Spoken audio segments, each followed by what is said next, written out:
Hello YouTube, this is Goddard Radio Moscow with another album review.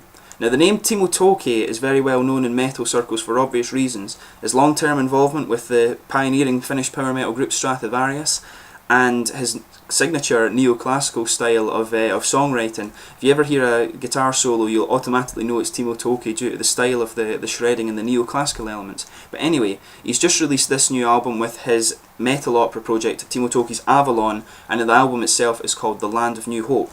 Now, since leaving Stratovarius in 2008, he's been involved in a few things.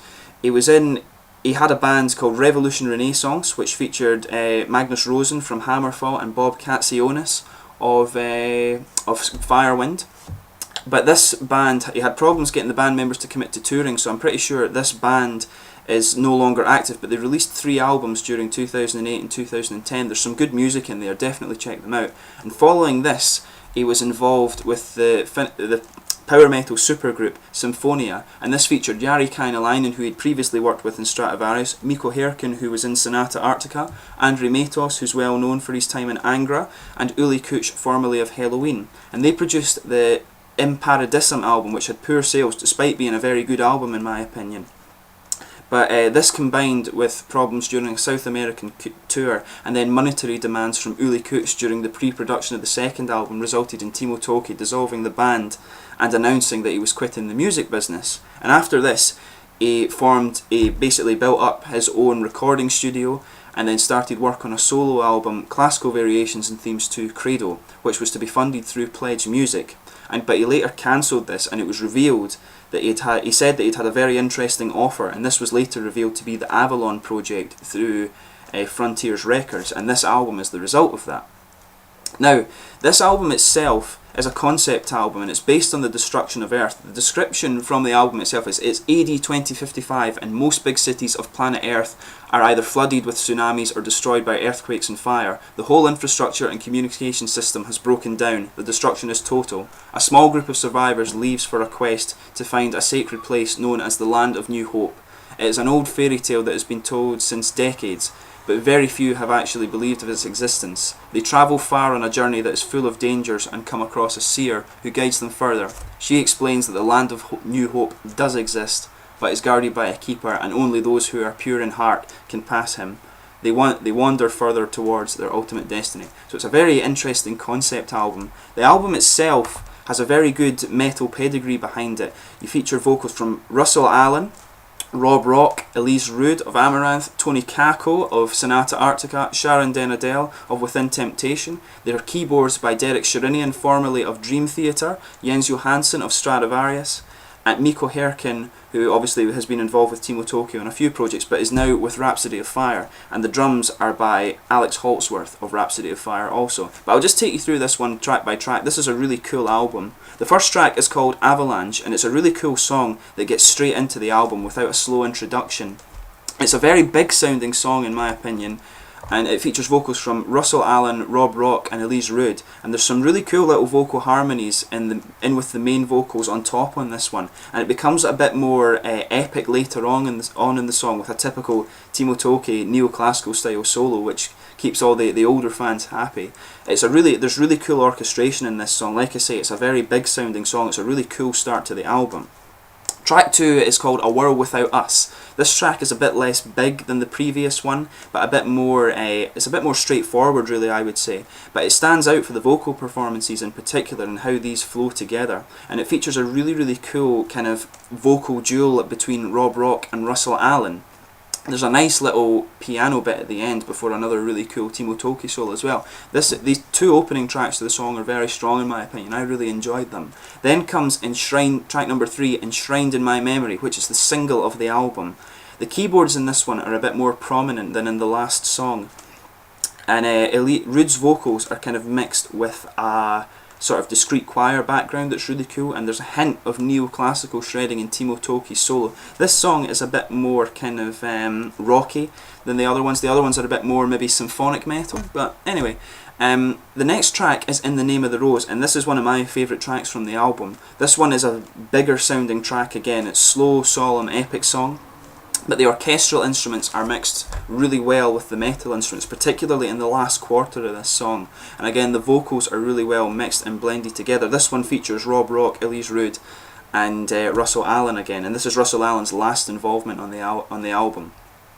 Now, the next song is number 5, We Will Find a Way. The pace picks up again with this one. In the Name of the Rose was a bit of a slower and more solemn song, but this opens up with Rob Rock, and then Tony Kakko joins in later on, and his voice actually suits this song really well. There's a nice little bouncy kind of guitar riff in this one, and then nice keyboard harmonies, particularly later in the song. This is a really nice song as well. But then comes track number 6, Shine, and I really like this one. I think the female vocals, I think this is the second female-only vocal track in the album. And this is another bigger sounding song, and it starts slower and builds into the bigness, which is quite cool. But all the music mixes really well in with the female voices, although perhaps in the little bits I think the rhythm guitar is just a little bit loud and it takes away a little bit from the bigness of the song, but that's a minor thing. But in this one I found it a bit difficult to distinguish between Sharon den Adel and Elize Rud, but if you listen closely you'll hear that Sharon den Adel is a bit deeper than Elize Rud, so you just need to listen out for that one. Now next comes track number 7, The Magic of the Night, and this one is a bit more of a straightforward power metal song again. All vocals are by Rob Rock, and I personally think this is his best vocal performance on this album. I really like with this one how the keys mix in with the chorus, and there's a really cool solo in this one also, but this is a really good song in terms of the vocal performances. The next track is track number 8, To the Edge of the World. Now this is a faster and typical power metal song.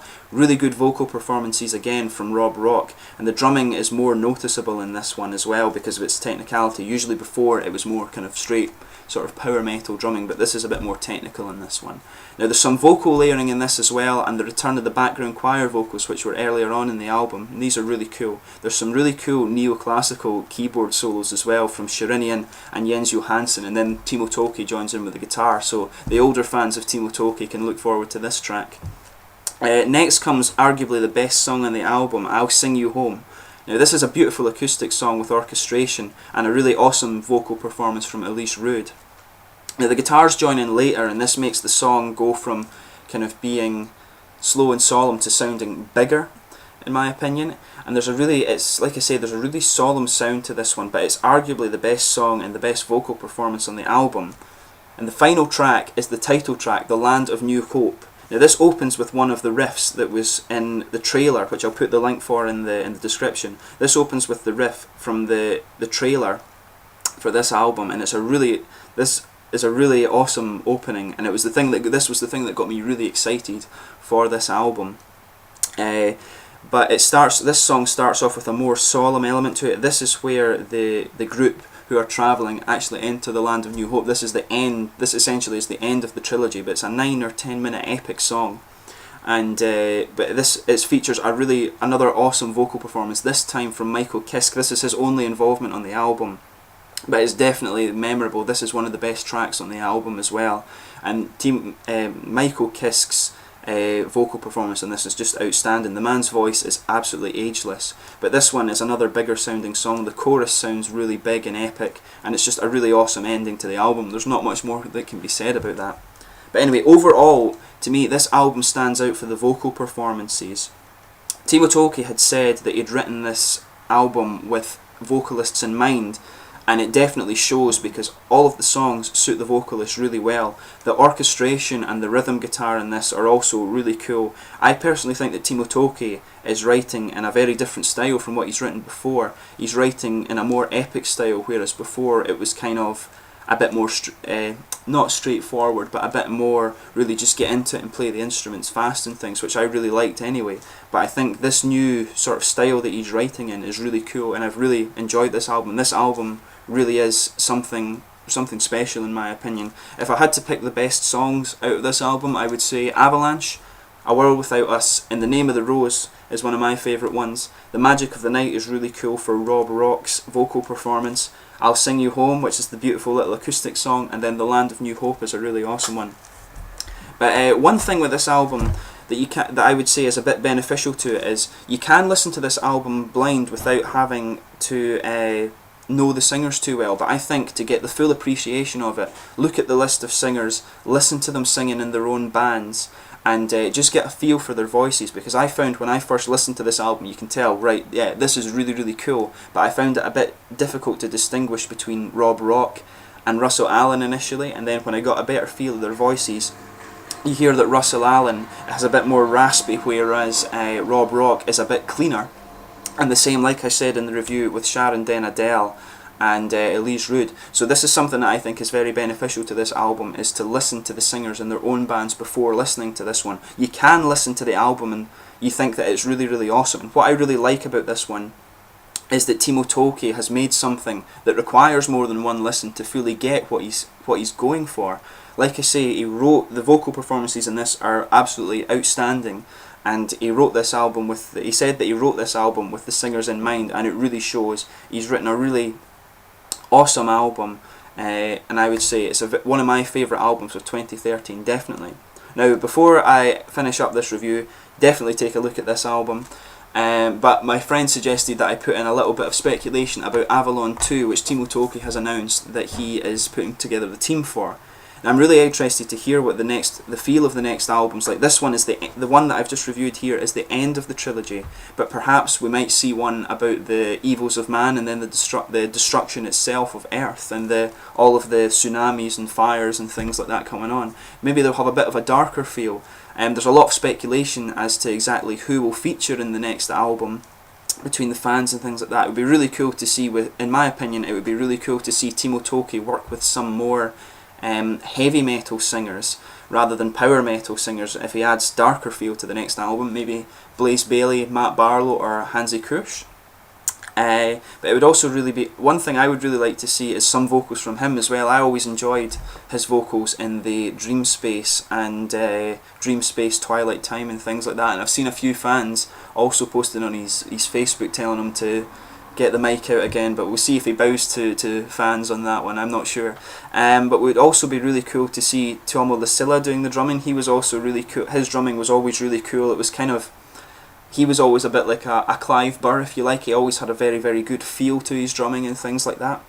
And Timo Tolkki himself really says that Tuomo Lasilla is one of the best drummers they've ever worked with, so you never know, we might see Tuomo Lasilla on the next Avalon album. But all in all, this is a really cool start to a musical trilogy. I'm really excited for the next one to come out. I believe Timo Tolkki said it would be around the summer next year that the next album comes out. But many people have compared this album to Avantasia, but you know, I'm not going to talk about that. Timo Tolkki himself says it's his music. Just enjoy it for what it is. Don't compare it. This album is very, very strong. It's easily if I had to rate it, it's easily a 9, I would say, in my opinion. But definitely listen to this one. Don't be drawn into this stuff about comparing Avalon and Avantasia and stuff. Just enjoy the album for what it is. The vocal performances are excellent. Timo Tolkki's writing in this one, I think he's really produced an excellent album. But again, thanks for watching my album review. I'll be back with another one once I decide what my next album to review is. And definitely thanks. Please subscribe to the channel, like the video, comment, suggest albums for me that I can review if there's a certain interest in that. But thanks again for watching, and I'll catch you again soon with another album review. And please also check out the beer reviews. Cheers.